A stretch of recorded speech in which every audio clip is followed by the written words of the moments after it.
Hello, Night Nation. I'm Trey Strelko, joined by Adam Eaton. Welcome in to Sons of UCF Live. Adam, good to see you again.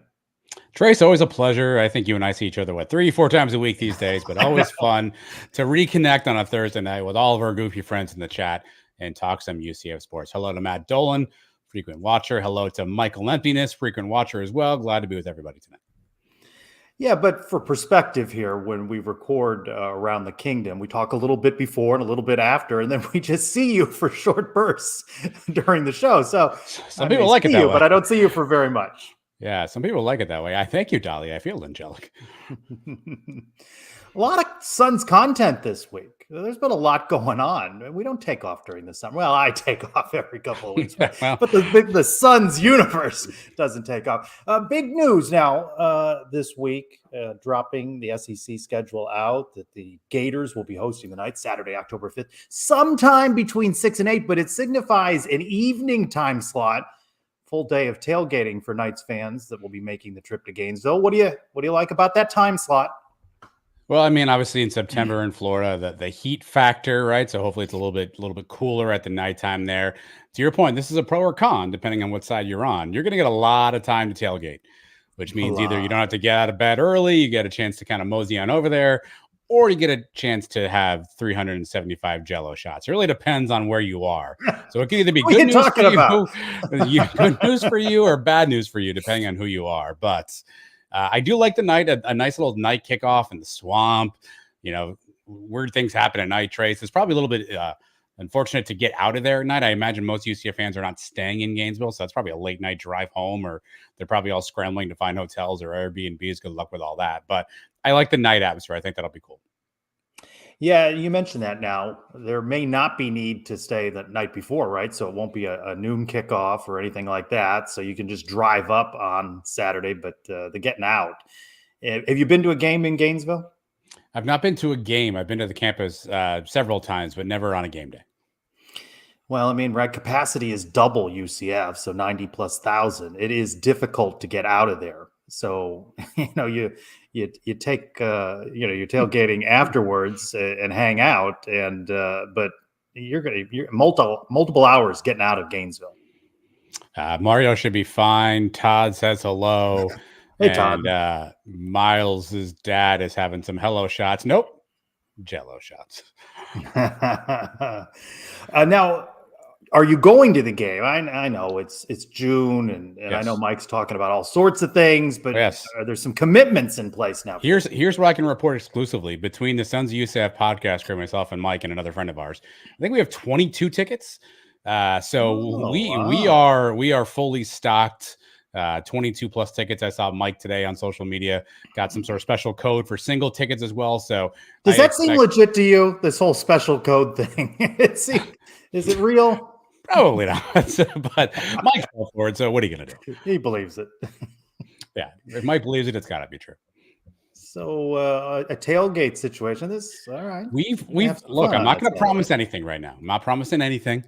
But in past iterations, the Suns have hosted tailgates and special areas with tents and whatnot. I'm not saying we haven't looked into it. I'm not saying we haven't done some research.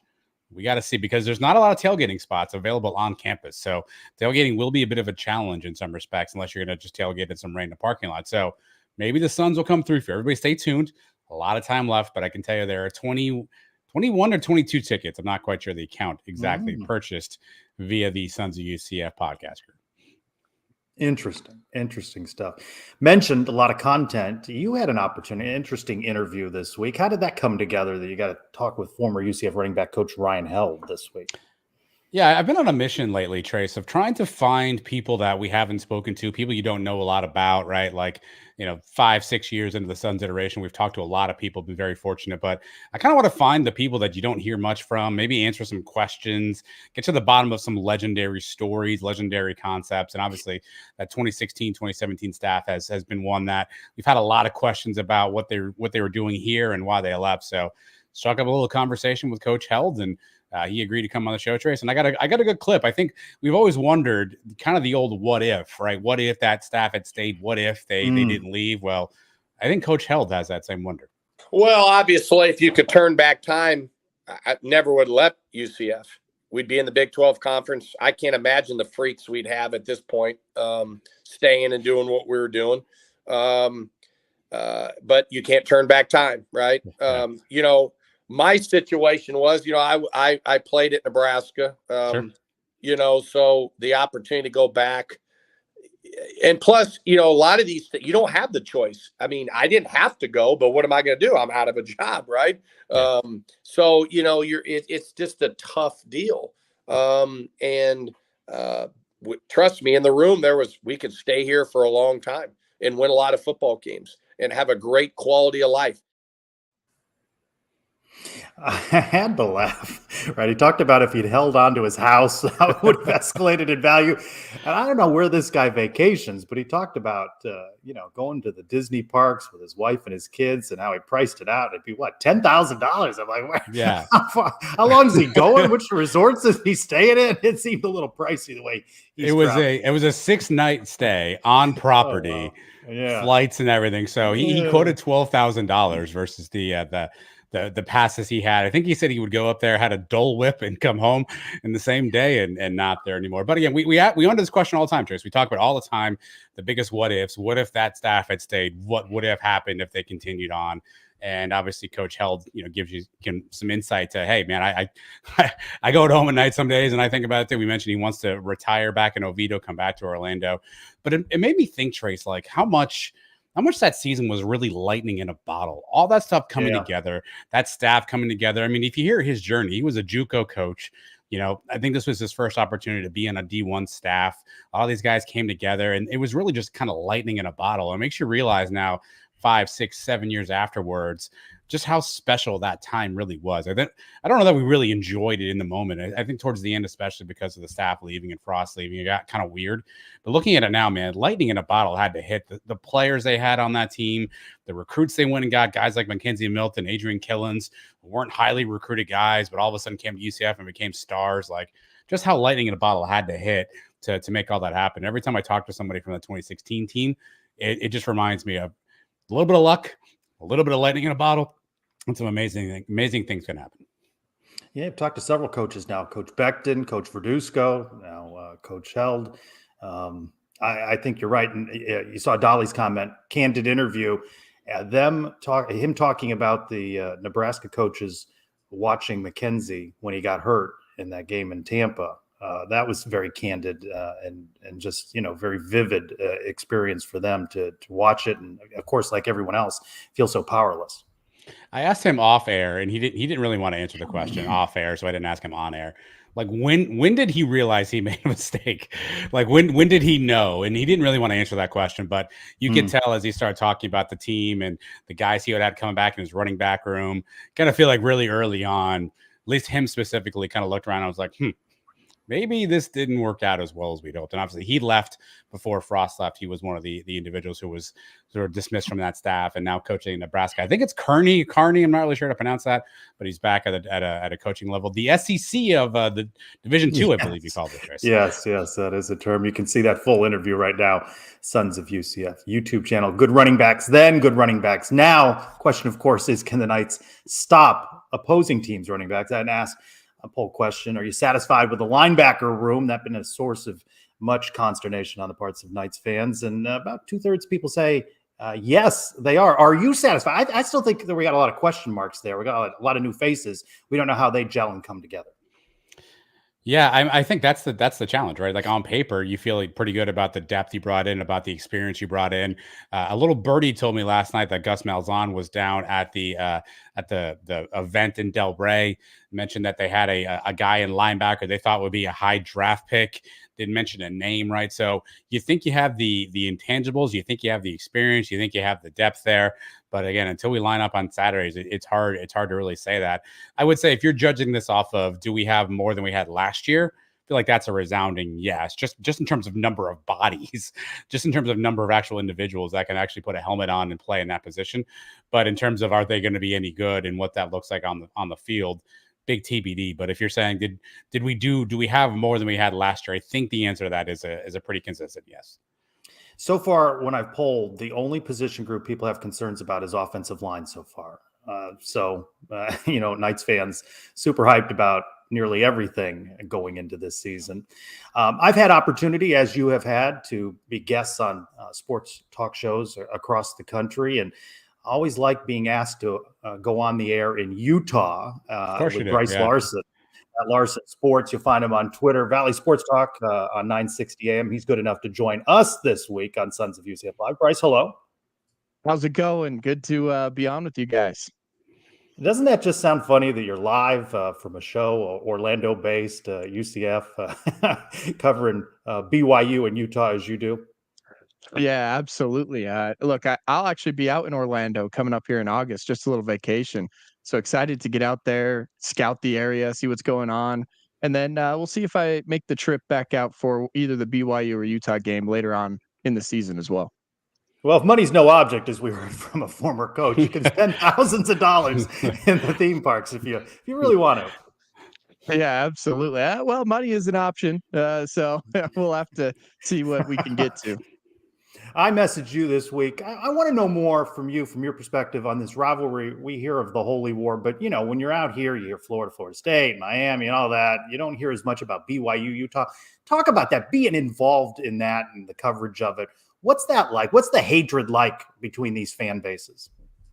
Oh, yeah. So if you don't know much about the Holy War, it really is the Holy War. And the biggest thing about this rivalry between Utah and BYU is that it goes back a long, long time. So there's a lot of history between the two teams, whether it was back in the Western Athletic Conference, the Mountain West Conference, and now, luckily for the state of Utah, they're back in the same conference because for a while there, they had to take a hiatus after Utah decided to go to the Pac-12 from the Mountain West. And one of the reasons, not just for football, but also on the basketball side of things, one of the reasons why they said they wanted to stop playing the game was because it got too emotional. It got too crazy. Fans were fighting. There were fights on the basketball court. Guys were throwing punches. And so because of that, they took a hiatus for quite some time and didn't play the game. And so that just tells you how crazy this rivalry really is. And then you see what the Big 12 has done with where they're going to put the BYU and Utah game in October, almost to replace Texas and Oklahoma. And that shows you that, hey, maybe they want to make BYU and Utah the next big time rivalry in the Big 12 conference. Let's talk a little bit about BYU for a second, Bryce. The football program had a great year in 2020. Since then, Kalani Sitake 23-15 since that magical Zach Wilson season where they beat the heck out of UCF in the Boca Bowl, which we don't talk about around here. Hot seat for Sitake this year, or is he safe at BYU? No, I think he's safe. And there's something you have to know about BYU specifically. Well, they're going all in on the basketball side of things, and as Mark Pope left to Kentucky and all this stuff. On the football side of things, it takes a very special person to run that football program, and it's got to be a BYU guy, a guy that knows his way around the program, and they're going to give him a pretty long leash. So hot seat, not yet. You'd probably have to get a couple more years down the road before you start talking about hot seat for Kalani Sitake. And that's really because there's only so many guys that are members of the Church of Jesus Christ of Latter-day Saints that can run a football program that knows what is going on at BYU and that BYU would want in charge as well. So there's a lot of behind the scenes types of things that go into it that really are important when it comes to being the head coach at BYU. And we'll kind of spare some of the specifics of it. But yeah, I wouldn't say he's on the hot seat just yet. Well, obviously, a bit of a struggle in year one in the Big 12. I think they learned, just like UCF did, that level of competition and whatnot. What do they have to do differently so in year two of the Big 12? And what have you seen so far, and from a change perspective, that lets you know that they're sort of preparing to maybe do something different here as they approach year two in the Big 12? Well, it's actually really interesting because all of the buzz this offseason really hasn't been towards BYU football at all. It's really been the basketball team that's kind of taken a lot of the spotlight. As far as what they've done differently is they've been able to recruit at the high school level incredibly well. Top 25 in the nation. They've scooped up all of the in-state guys that they've needed to. But as we know, it's really come down to transfer portal now in all of college football, and they haven't done great so far in the transfer portal. Last time I saw some recruiting rankings had them 15 of 16 in the Big 12, and just not great when it comes to getting transfer portal proven talent. And that includes at the quarterback position, where they lost Keaton Slovis. And they did bring in Gary Bohannon, a guy that was out of USF and then also Baylor before, and they're going to battle it out for that quarterback position. We'll see what ends up happening. But that's what it comes down to. So there's not a lot of hype. There's not a lot of noise coming out of this BYU football program, and it's been quite interesting to watch. So we'll see what ends up happening. You're more bullish on Utah, as you shared with me your preseason media ballot, and I don't think that's any sort of homerism. I mean, that is the consensus. That's what people are saying. What do you like about Utah going into this next season?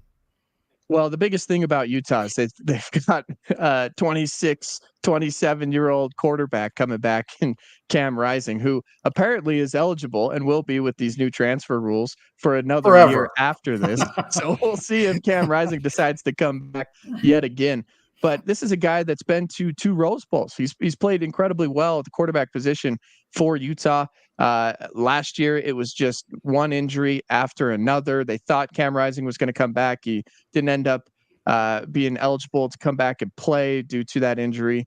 And the biggest thing is just the experience that they bring back, not only Cam Rising, but also in many different positions. And then you have a guy as the head coach in Kyle Whittingham, who's been there and done that. And they just have stacked that team, not only through the transfer portal, but also deep with a lot of in-state guys that, hey, don't sleep on Utah talent in the state of Utah coming out of Utah high schools, because, man, it's been impressive what they've been able to do. And it's been impressive to see what they have done in the past as well. Does past results correlate to future success? Not necessarily, but I would hedge in saying that Utah is going to be the team to beat this year in the Big 12. You've got UCF 5th, and of course that can mean a bunch of teams bunched up. Do you think that Black Friday showdown, UCF hosting Utah, could have Big 12 conference title game implications? I actually think it really could, and it's going to come down to the favorable schedule for UCF. I was taking a look at the schedule a little bit as I was making my predictions for the upcoming season. And the biggest thing that I noticed was there's no Kansas State, there's no Oklahoma State on that schedule, and it looks pretty favorable. You've got Iowa State, who's going to be a good team. That's going to be a tough test. Arizona is going to be a tough test as well. Really, it's going to come down to 2 weeks right at the end of the season, in my opinion, for UCF.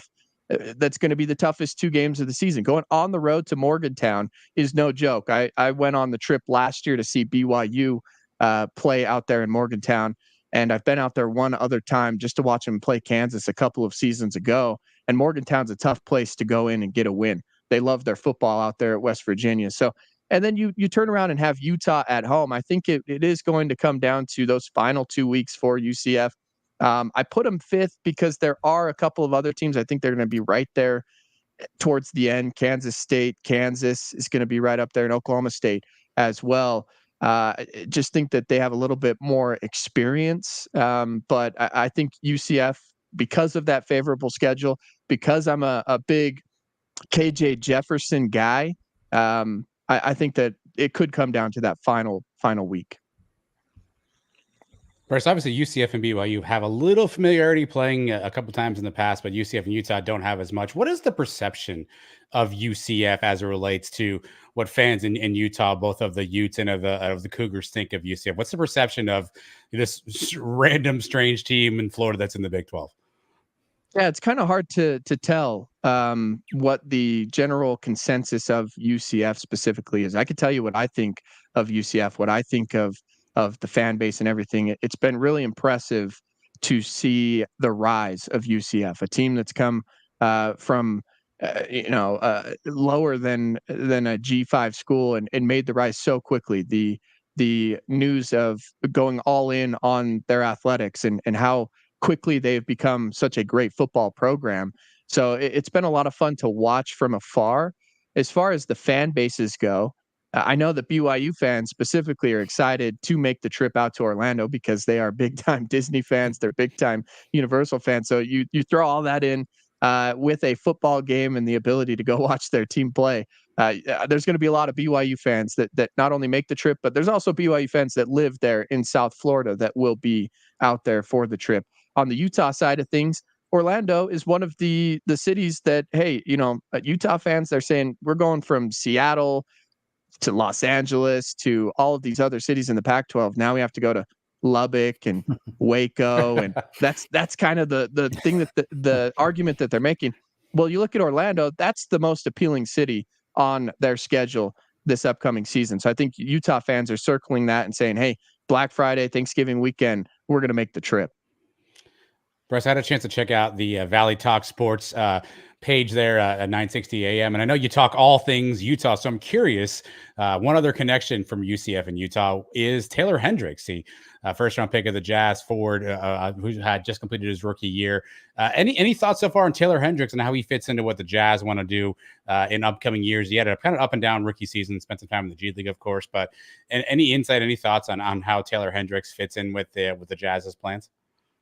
Yeah, we'll see what ends up happening with the Utah Jazz. Right now, they're just, and one thing about Utah Jazz fans that you got to know is they expect to win. They expect to win now.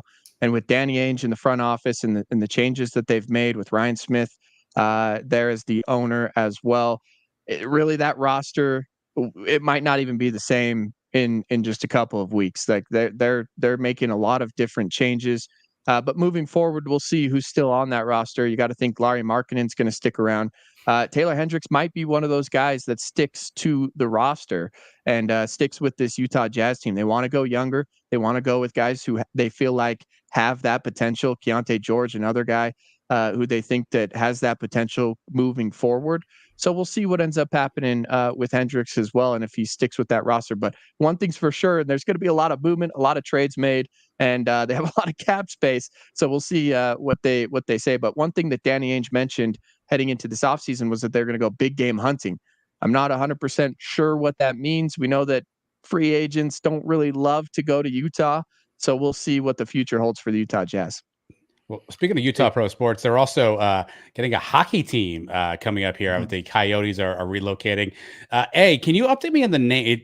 Did they pick Utah hockey team as a name? I saw some jerseys floating around on the internet today. Is that the official name of the Utah hockey team, A? And B, how excited are you Utahians? I don't know how to say that. How excited are folks in Utah about having a hockey team there? So they just barely announced today, Smith Entertainment Group, also owned by Ryan Smith, who's a BYU alum. They announced that for the first season of the Utah hockey team in the state of Utah, they'll go by Utah Hockey Club. They put the jerseys out for the first season. And right now, one thing you have to know about Ryan Smith, the owner, is that he also founded Qualtrics, which is a survey company. So they put a Qualtrics survey out for fans to go and vote on the name. And they're down to the top 6 right now. And I don't know all of them off the top of my head, but one is the Utah Yeti, which feels like it's the favorite in the state of Utah. So Utah Yeti, they've got Utah Mammoth, Utah Hockey Club on there.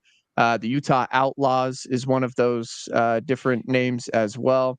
And then the other two, I can't remember exactly which two got to the top 6, but I'd say those 4 are the top 4 that I've seen as far as people have talked about are the favorites for that.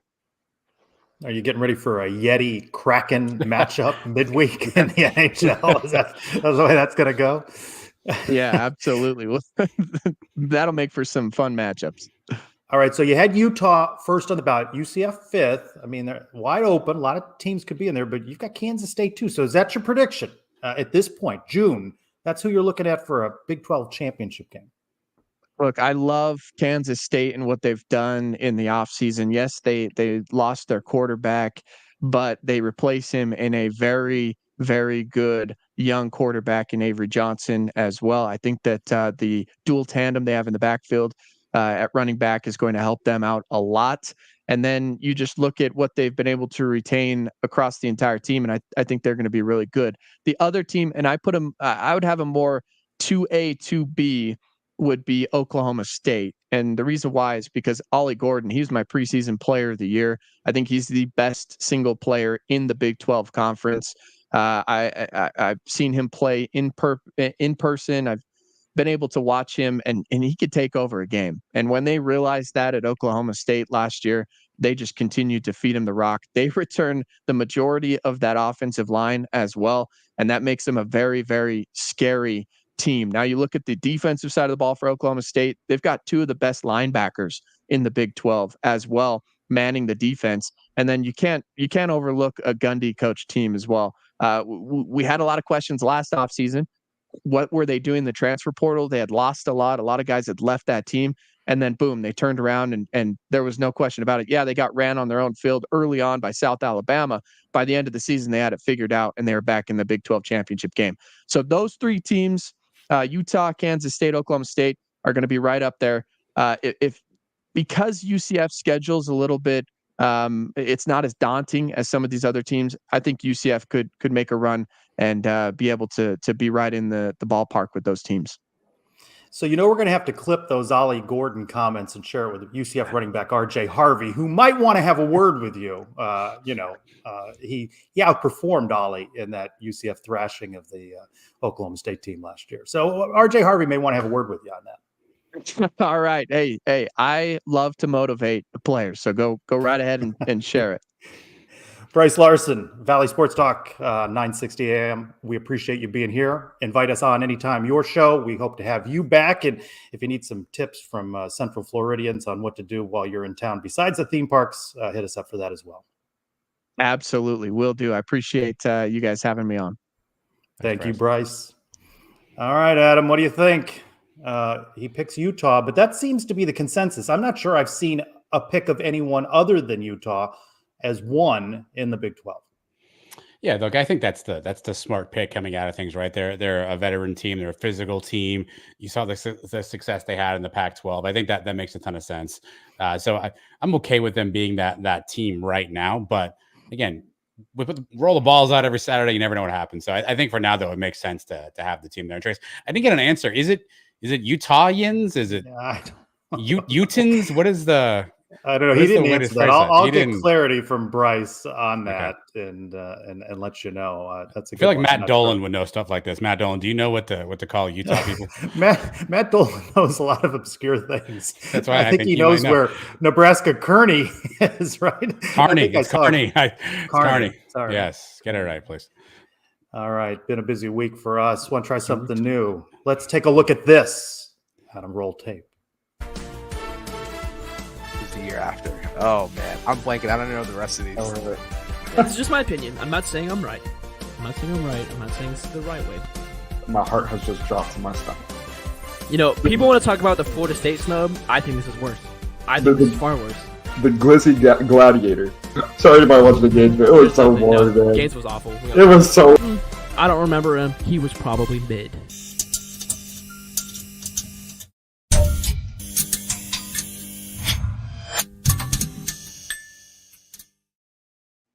That's not bad. I asked Clay to put together a little commercial for Up All Night, the newest addition to the Sons of UCF network of shows. Guys are off to a great start. Clay Pasco and Andrew Cherico. 9 p.m. every Sunday, you'll see that thing pop into your feed. It's a different kind of show. They got a different energy. They have a different spin on stuff, and they like the silliness, which we like as well. I believe I saw a Glizzy Gladiator reference in there, which I'm gonna need someone to explain to me. You've been a guest in the trivia segment, as has Brian W. Peterson, and I guess Dolly is. Spoiler alert: Dolly drama. I don't know how he did. I need a leaderboard. I need to know how we're stacking up here. I need to know. I don't remember. Are you still in first place? First, you were in first after 1 week. That's all I know, Trace. Stop the count. You can find that on the Sons of UCF YouTube channel as well. Half-hour sit-down with UCF baseball coach Rich Wallace is up there now. Coach candid about the season, his first. How about great timing? When I put in the request for the interview, I got a couple of dates and times, and I asked for Wednesday, 1 year anniversary of his hire. Not a bad first year for Coach. Yeah, look, I think if you think about, I know there's a mailbag question coming up about the teams exceeding expectations, right? I think you think about where UCF baseball was and what we were thinking to where they ended up. Part of me wants to look at that interview and just say, you can feel the passion that Coach Wallace has for being back home. It struck me that I watched a ton of interviews in that office in previous iterations, Trace, and there's a bunch of clutter. I've been in that I've been in that office. Bunch of clutter. But this was a different clutter, and I saw there was a map over his right shoulder that was the road home, and it had what I assume was like kind of the path that him and his family have taken.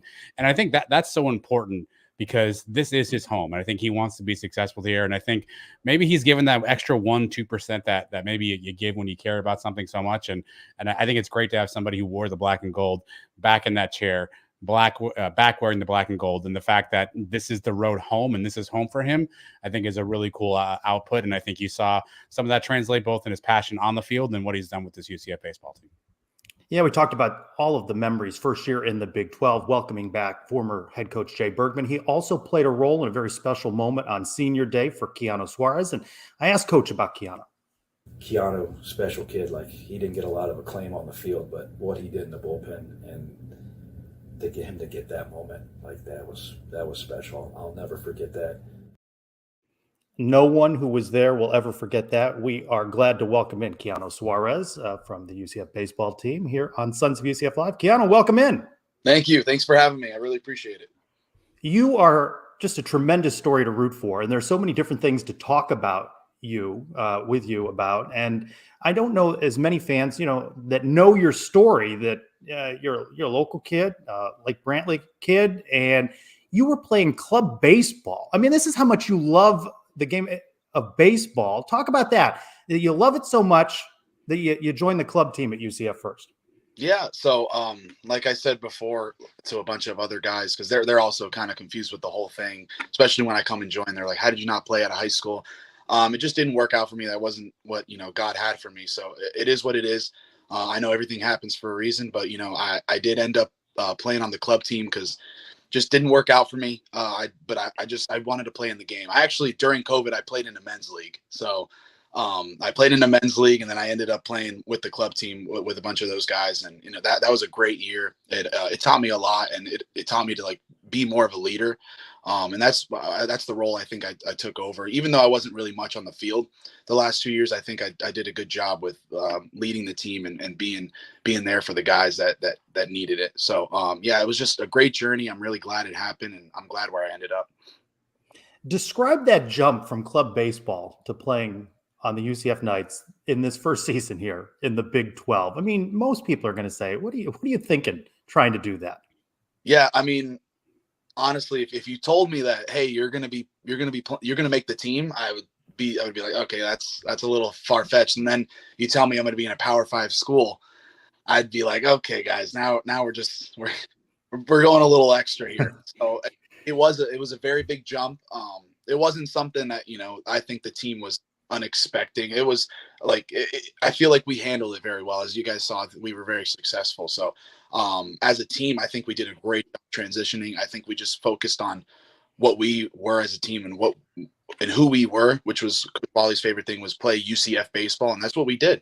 We went out there and played UCF baseball and our brand of baseball. And it really worked out for our first year in the Big 12.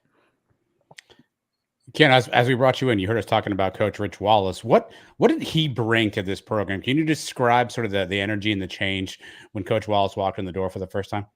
Yeah, so I remember having a conversation with him and it was over the summer, and he was like, "Hey, I'm going to be your new coach. This is that, this and that." So he was off the bat. I knew he was going to be a guy that you're able to communicate with very easily.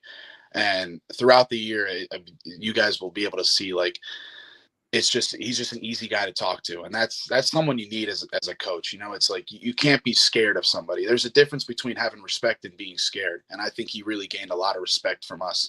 So I think he really went in there and realized his role, and he went in there and did what he needed to do for the program, and it worked out. So for me, from my point of view, I thought he was just a great man overall, just a great human being. And I think that goes a long way, especially as a head coach, because you want someone that you can trust and you can really just lean on whenever you need it. So I think he did a great job with that, and he's done a lot for me. So I have a tremendous amount of respect for him. How important or maybe cool is the word I want to use? I don't know. How important or cool was it that you knew that he stood in that exact dugout wearing that exact same jersey, the exact same logo on his chest? How important was that to you all as players to say, this is a guy who literally was where we were and is now back here helping us? Was that a factor? Was that important or cool to you guys at all? No, for sure it was, because, you look at some coaches and, you see whatever their career was, and it's like, oh, they played here, they played there. And he was in our exact spot in our exact situation. So it's a little bit different of an aspect. When he talks, it's like, okay, he has a little bit different feeling for this program because he's been here and this is what he's been through. Like, he knows what he's seen. He's been to certain spots in his life, and he knows what success is. So we should probably follow that, and we should probably listen up because he might know a thing or two. So it played a huge role, because it's someone familiar. Like, okay, he's been here. He's actually been in our same shoes. When someone says, oh, I've been in your shoes before, you think like, okay, yeah, I guess you have, but like he really has, especially being from UCF. So I think it plays a huge factor. He had high praise for you in your willingness to do anything that was asked of you. He talked about how valuable you were warming guys up in the bullpen. Just talk about the nature of your play, and that you love this game so much, you're willing to do anything to help make your teammates better. Yeah. So beginning of the year, I told him, hey, like, I'm going to do whatever it takes to win the game. Like, whatever you need me to do, I'll be there. I don't care. That's just been like a big thing for me. Like from when I can remember. I remember in high school, like I was the same way. Like I didn't, like, sure, I cared a little bit about how I did my stats. Obviously everyone will, but at the end of the day, if we got the win, I was all happy, like that's what I brought into college. And, I knew my role. I knew what I had to bring to the team. And, sometimes it's not going to be on the field. Sometimes it is going to be on the field, but the times that it's not going to be on the field, that's when I got to elevate it a little bit more, because I want people to realize, because there's going to be guys out there that are going to be all down because they're not playing. I get it. It sucks that you're not playing. It makes sense. I get it. But if they see someone that's not playing, especially every day, they're going to be like, and being up and lifting up their teammates, and they see that, I think that's going to change the culture a little bit, change their attitude. And that was the main thing I wanted to do. I just wanted to lift everybody up and make sure that they realize, hey, like, you can be in a lot worse spot right now. We're playing baseball. We're playing in the Big 12. We're having a good time. So let's act like it and let's have some fun. So that's what I brought. So we're covering senior day. That's a long ceremony. There are a lot of guys being honored. Some many years at UCF, a Kyle Kramer, for example, other guys fairly new to the program. And then we're noticing, okay, they're not going in the exact order here. What's the order they're going in? And take us from there, that you make it a very memorable night for everybody in attendance. Yeah, so I wanted to make sure I talked to a few of the seniors, especially Kramer was actually one of the guys who helped me the most with everything. He was actually I think the first person I called when I got the ring, when I proposed. So he was one of the first guys to help me, because I knew it was senior night, and I wanted to make sure it was okay with the seniors, because I didn't want to take anything away from them. So that was my main thing. And then, Wally actually helped me. Like, he orchestrated the whole thing with the media team and helped me out there. So I think that the idea was for me to go last. That way everyone could have their moment. And then at the end, I'll do my thing. And I really did not want it to be all about me. That I knew it was a senior night, so I was worried about that. But a lot of the guys were like, "No, don't worry. Like, do not think about that at all. Like, have your moment. We had ours. We're all good. Like, you enjoy it." So that's what happened. And then, so I went last, and I was shaking the entire time, looking at the scoreboard, looking at the audience. I didn't even know what I was doing. And then, like I said in the past interview, I still don't know what I said. Still don't remember what was said. And does Ivana know what you said? She knows enough that she said yes. Yeah, I think she just saw me stop talking and she just said yes. I don't even know if she really, but she, no, she's great. So we talked about it. We joke around all the time. Like, I don't know what I said. I don't know what you said is what she says to me all the time. So it was a great moment, and I'll never forget it. It's awesome. Yeah, I was going to ask Keano, did you practice? And we right knee, left knee. Did any of your teammates stand in for Ivana? And did you propose to anybody on the team kind of as a warm up for this activity? Yeah, so I went over to Cameron Crane, and we were talking, and he's like, "Hey, you know what you need to go down on, right?" And I started sweating. I was like, "Yeah, I think right, my right knee." And he's like, "Okay, good, just checking." So he was messing. over to Danny Neary, and I was talking to him, and I was like trying to tell him what I was going to say. And he was like, yeah, that's really good. Like really, really good. And Willie too.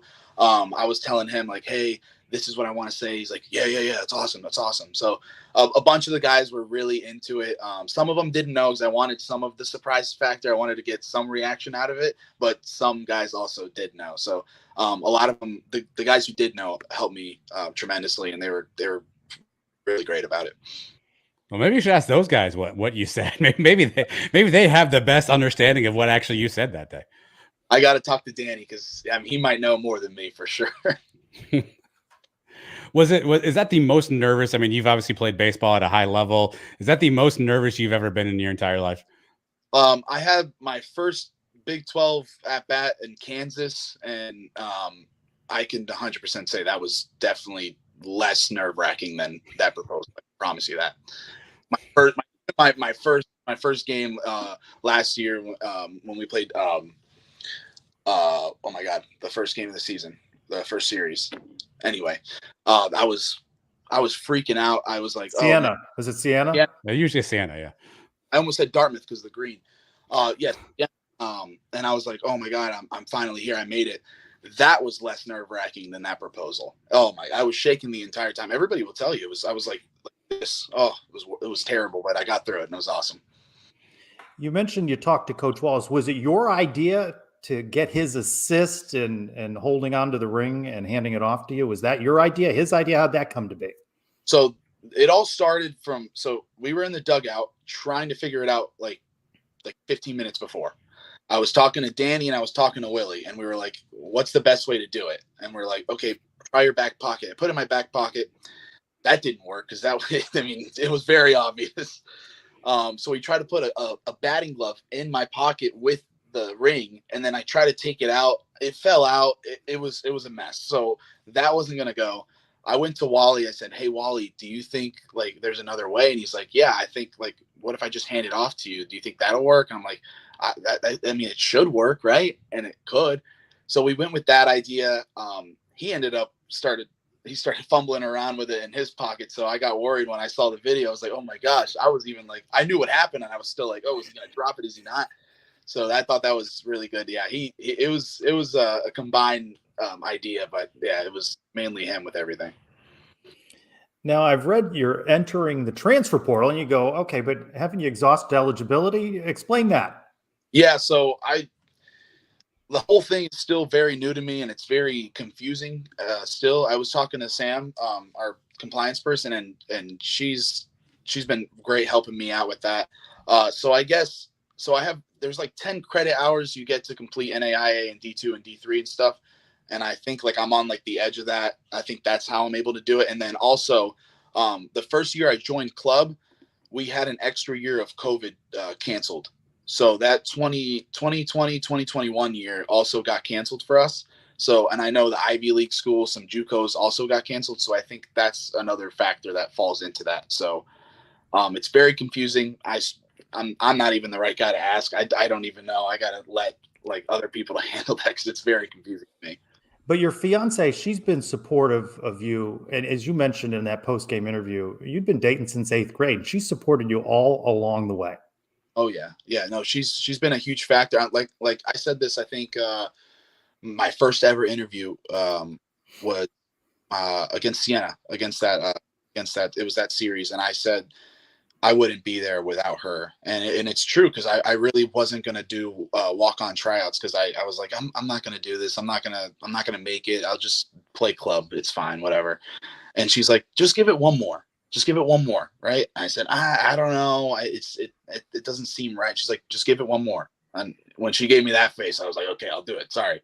So then I did the tryout and I made it. And it really is because of her. She's been there with me every step of the way. She travels all the time. She'll drive there. She'll fly there. She'll do whatever. She went to the conference tournament. She went to Tallahassee.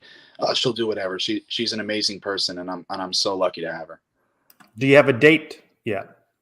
Not a date yet, just because of the whole extra year thing. And I want to make sure that, we're a little bit stable beforehand, but we're hoping before 2 years. That's what we're kind of hoping for. So around there.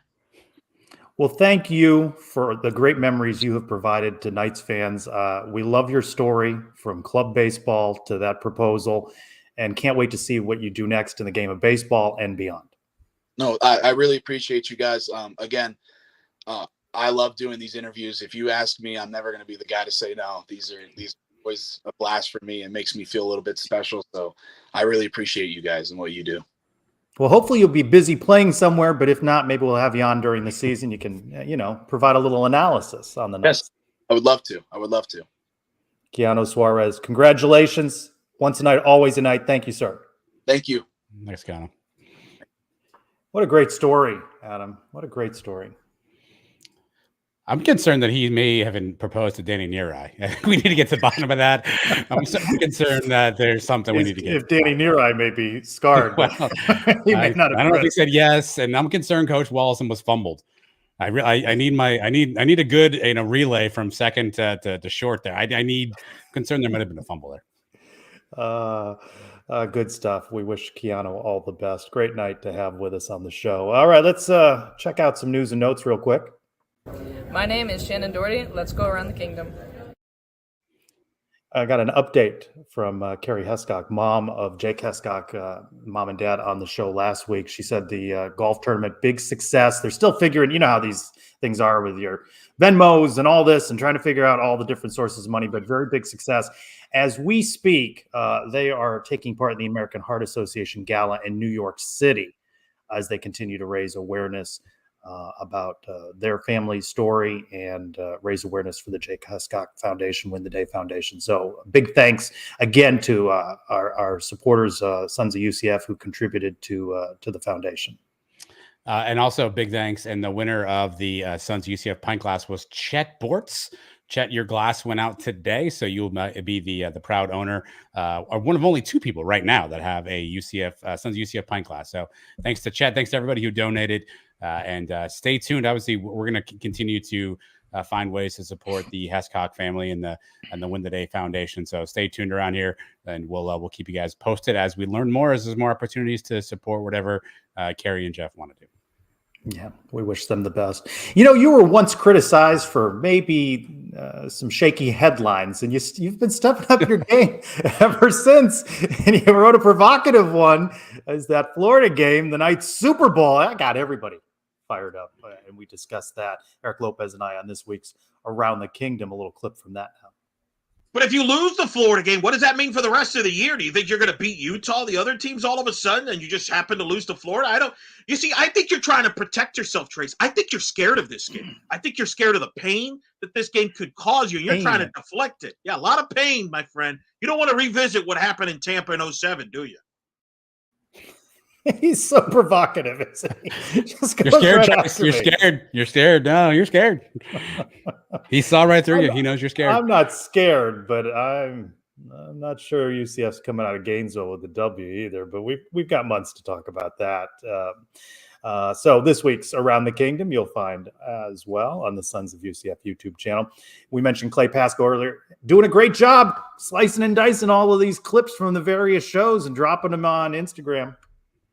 He is. I saw he had a comment from a former UCF player who called one of his reels stupid. So you win some, you lose some. It's stupid. But, it's stupid like fire. Is it good? I don't think stupid. Well, this one I don't think so. But either way. Which player?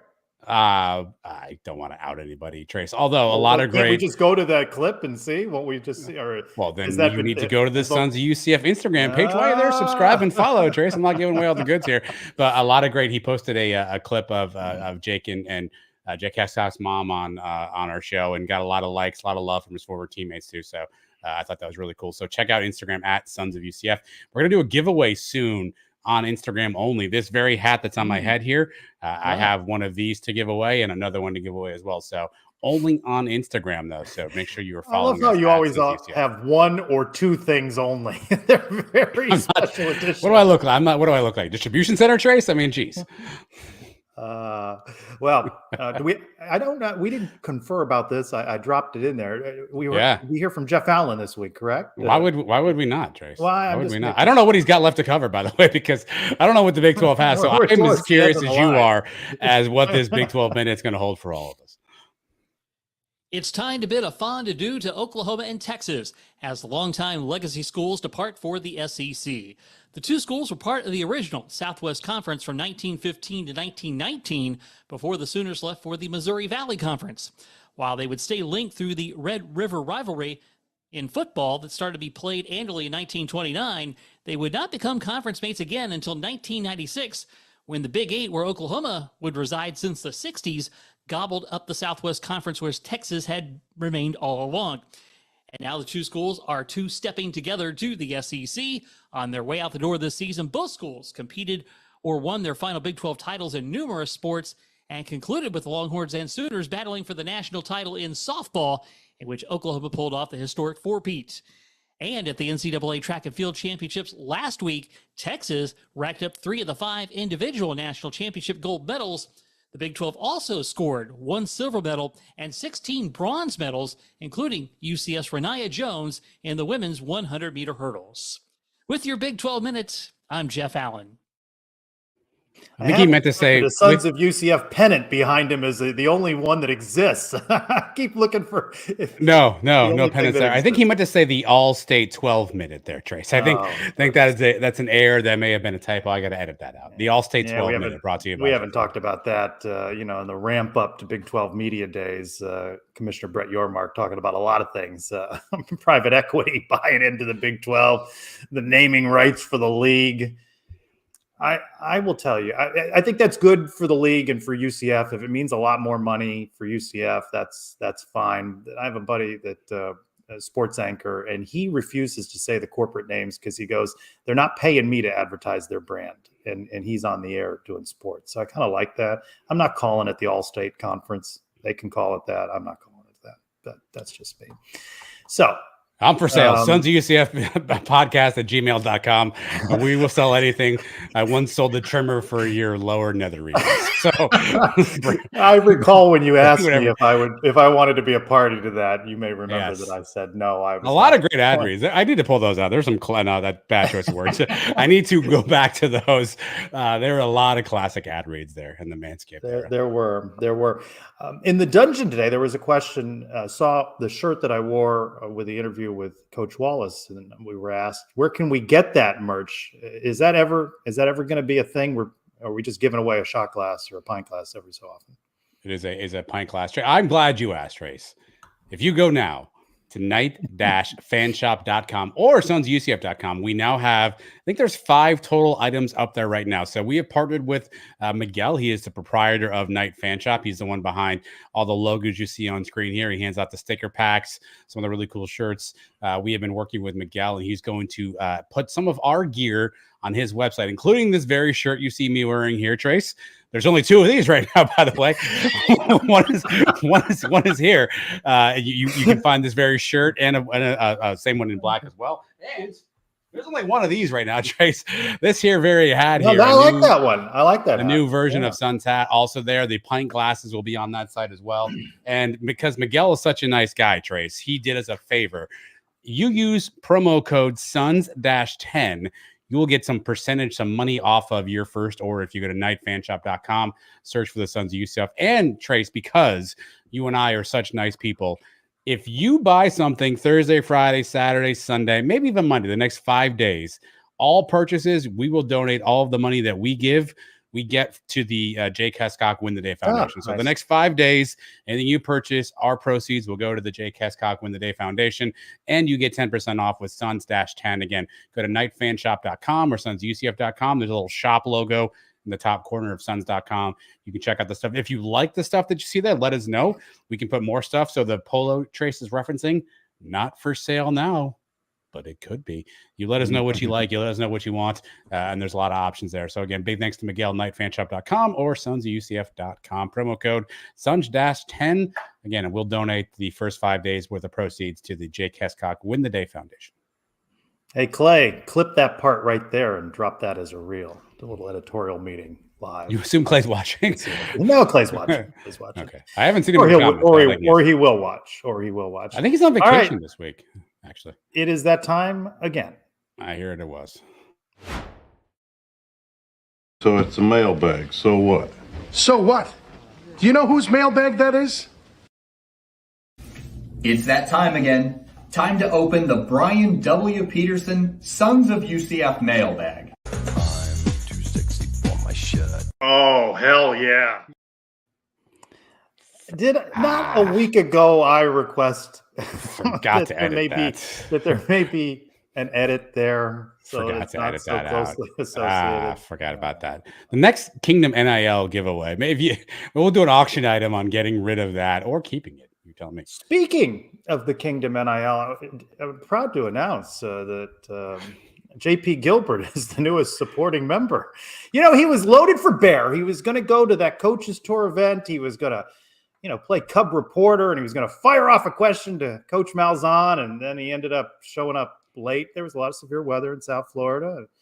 Not saying he made excuses, but didn't get to ask that question. And then later I see on social media, he's a proud member of the Kingdom. So he's now part of the establishment.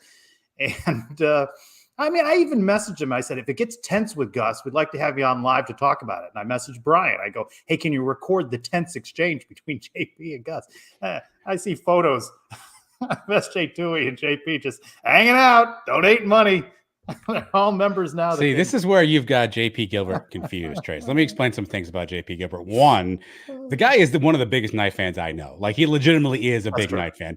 He just shares that sentiment in a different way than the rest of us. And two, chestnut checkers, Trace. You get close to the mark so you understand what to do. I think there's a strategy here. Like, you get close to the center so you really can understand what's happening there. So I don't know if he's sold out, Robert, as much as he's maybe some inside recon. I'll leave it at that.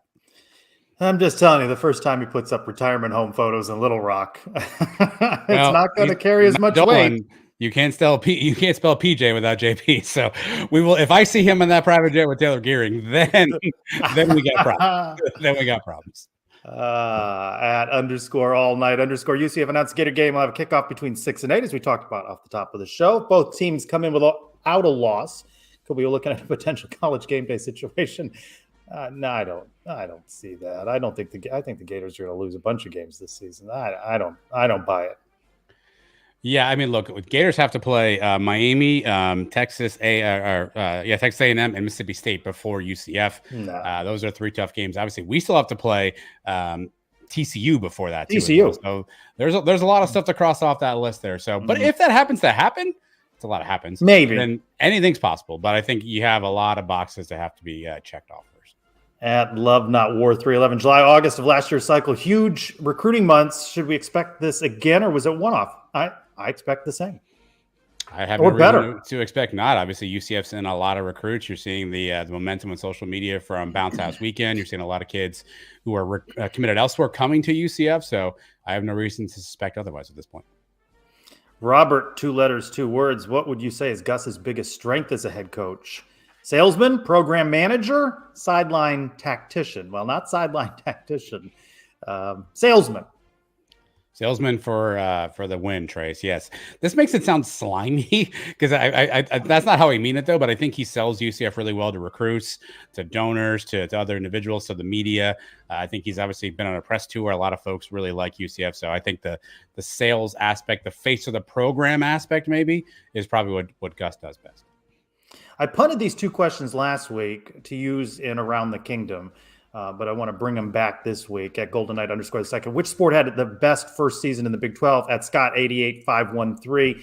Any sports, what do you think was the biggest pleasant surprise of the first year in the Big 12? For me, men's basketball. As much as baseball had a great year, no one saw the successes for men's basketball. Beating Kansas, the others.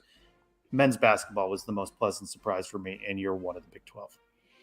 Yeah, best sport, baseball, biggest surprise, also men's basketball. I think to your point, no, we didn't have that on our bingo card in men's basketball. Certainly had some big moments, and we were all tuned in for it, Trey. So men's basketball, big surprise for us in this last season. At Clay _Pasco, KJ Jefferson averaged 2,477 passing yards, 584 rushing yards as a starter. His question, does KJ go over or under his average stats for either category this year? It's a great question. All right. I say take the over on the rush at 584. In JRP's 2 seasons, similar running style quarterback, obviously KJ nowhere near as fast as JRP. I get that. JRP ran for 865 in 2022, 505 in 2023. So I think you take the over on the rushing yards. Only one season did JRP get close to that 2,400 yards of passing. So I'm going to say take the over on the rushing yards. And he's not going to be the only one running the ball. So I'd go under on the passing because I think they're going to still run the ball a lot, right? RJ Harvey and, the whole Let's get a little wager here. Emptiness has over on passing. You have under. Let's get a little wager going here. Gotcha. Well, we've got summer to talk about that. And Mr. Matt Dolan, who knows what is it? Nebraska Kearney is located. That's correct. That's correct. Yeah. It's in Nebraska. Duh. What's the bigger snub? CFP committee towards UCF in 17 and 18, or the U.S. national team towards everyone's second favorite Iowa? Now, who is he talking about? Is that Caitlin Clark? Weston McKinney? I'm not really sure. I don't know. 17 and 18, biggest snub, bigger snub. Where are you at on this Caitlin Clark thing? I don't really care, but he's not one of the 12 best players in the WNBA. Do you trade that for the marketing value that would have come from it? I guess. I think, did she get snubbed or did she just not get picked? I mean, she's not one of the 12 best players. Or is it 12? I don't know how many they take to the I think it is 12. I mean, look, you could argue that has a unique skill set that maybe that team doesn't have from an outside shooting standpoint. So does she come off the bench as kind of a shooter? Perhaps, but I'm okay if you say that, we've got a stacked roster. We've got the team that we want. And while Caitlin's a great player, she's just not going to make this year's team. I think you can be okay with that. At Brian W. Peterson, if you had to choose an in-state power opponent that wasn't Florida for UCF to play, you choose FSU or Miami. They played Miami. They haven't played FSU since the late 90s. FSU. Give me Miami. I mean, while Florida State obviously is a really good program, 1-0 Panthers, by the way, in hockey, if you're watching that. If Miami, there's more of a budding rivalry between UCF and Miami. A lot of trash talk online, a lot of social media stuff. I don't really think we have a ton of beef with FSU. I don't think FSU's always been helpful, right? Gene McDowell, Jay Bergman, they've always been pretty helpful as a program. Rich Wallace coached at FSU, right? Now he's coaching here at UCF. I don't think there's a ton of beef there. So give me Miami for the potential of a rivalry. And if we beat those guys, what that would mean from a social media fire perspective. So give me Miami. Were you at the Miami game at UCF? I was actually at the one in Miami too. Both were not good. Yeah, I was there for that one. Less exciting was that one than the one on campus. Police officers told me that there were more than 80,000 fans on campus. I mean, stadium holds 45. There were a lot of humans on the campus tailgating that never went into the stadium. It was really, maybe it gets lost, but one of the best atmospheres, a game day atmosphere with all of those people. And of course, the Miami fans. Had we won, I think it probably would go down in that realm, Trace. But unfortunately, I think the loss kills that one. Dolly drama. All your professional I hate these questions. All your professional teams and one UCF sport of your choice win their respective championships all in one calendar year, but they never win the title again in your lifetime. Do you take it? All right. I have a doctor all appointment. In 1 year. Yeah. I have a doctor appointment next week. I'm gonna ask my life expectancy because if it's short, then give me the championships. If it's long, then I'm gonna go no. I want to at least have the understanding that every year. I guess the question is, do I know that coming into it? I assume I do based on the question. So if I know that at that point, then I won't have any fun watching my team play. I like the not knowing what's going to happen, even though we may not win. So I'm going to say no. I would not take that deal. Yeah, no. At W Pro Brock 4, would you buy a house next to your boss? No. It's a great question. Depends on which boss. I have several different bosses. There are two that we can get right the hell out here. No, there's one that I'm like, you know what, not so bad. We have a lot in common per se, but decent enough person. I could get with that. I don't go to work per se. I'm usually an at-home worker, so it isn't like that person would see me coming in late or leaving early or whatnot. So I'd be okay with that. So I'm a 2 out of 3 no, but so 33% of my bosses yes. All right, that is this week's. In the mailbag there, but yeah. Can you edit? Can you make that edit, please? Which edit's that? The part working on it. I'm working on it. Associated with Brian. How about I'll do it next week? Does that work for you? Are you on the show next week? We can debut it there. You're going to be there? You're not going to be there. You know who might be there, though, Trace? What's in the box? What's in the box? Charlie Hustle. Didn't we just promote a code to buy Sons of UCF merchandise? And now the Charlie Hustle is a renowned brand. You can get more than just UCF stuff if you want to get some of our peers in the Big 12. Promo code TEN1215 is how you can do that, Trace. What's in the box this week? All right. Rummage here. I love a good rummage. We got here. It's this nice sun love shirts. A good rummage. Really comfortable here. All right, here. Knightsfanshop.com. Here we go. Is the hammer the perfect invention? Is the hammer? Yeah. Pretty effective. Yeah. I judge this by the fact that there haven't been a ton of enhancements to the hammer since it was made. I mean, with everything else, you're enhancing it, you're adding something, you're taking something away, you're making it smaller, lighter. The hammer has been the hammer for as long. Maybe the only thing is that doohickey in the end that maybe takes the nail out. I don't know when that came to pass. The grip, some different kinds of grips. Don't do that on camera. That's gonna get cut up. Dolly, while you're there, go ahead, Dolly. Just grab that for us now. Everything I do now becomes some sort of meme. Don't do that and say grip at the same time. How's that? But I think that thingy, the prong at the end. I didn't ask about the grip. I think the prong at the end may be new, but outside of that, like I don't know that the hammers really had any advancements. I think they got it right the first time, and that's very rare in today's society. I shall comment no further. For fear. Any other? They got. I mean, the screwdrivers changed a bunch, right? I guess I'm in the tool. Certainly not commenting on screwdrivers. Hasn't. I mean, the phones changed a lot. Trey, did you have a rotary phone as a kid? Yeah.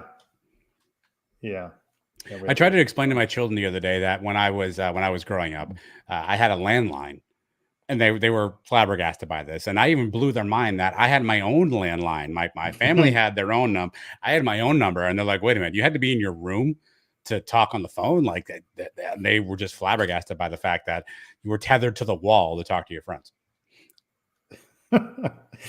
Answering machine messages. Mind blown.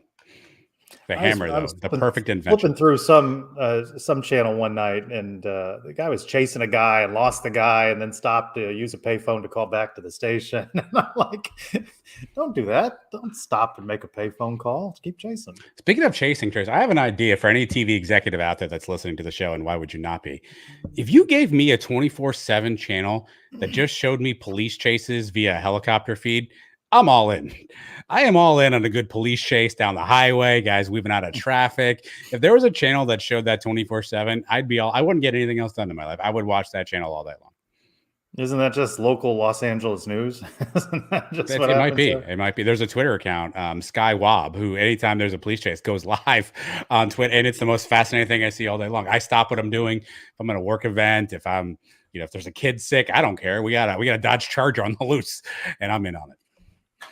That's my program. I want to thank Bryce Larson for joining us to talk a little BYU and Utah football. And of course, Keano Suarez for joining us. We wish him all of the best. Adam, thank you. It's been an entertaining hour or so, minus some hammer talk that I wasn't really expecting. But all right. Again, hammer didn't lead us to where it led you. I don't know how you got there. And the visual was not necessary. For Adam Eaton, I'm Trace Strelko. Thank you, everyone, for watching this week's Sons of UCF Live. I almost forgot what show I was. I was going to say, I felt like an Around the Kingdom was coming there, wasn't it? Yeah, I was going to say it was almost Around the Kingdom. Yeah. This week's Sons of UCF Live. Go Knights! He's rattled. He's rattled, everybody. I'm Traquan Smith, and thank you for watching the Sons of UCF. He's rattled, Traquan.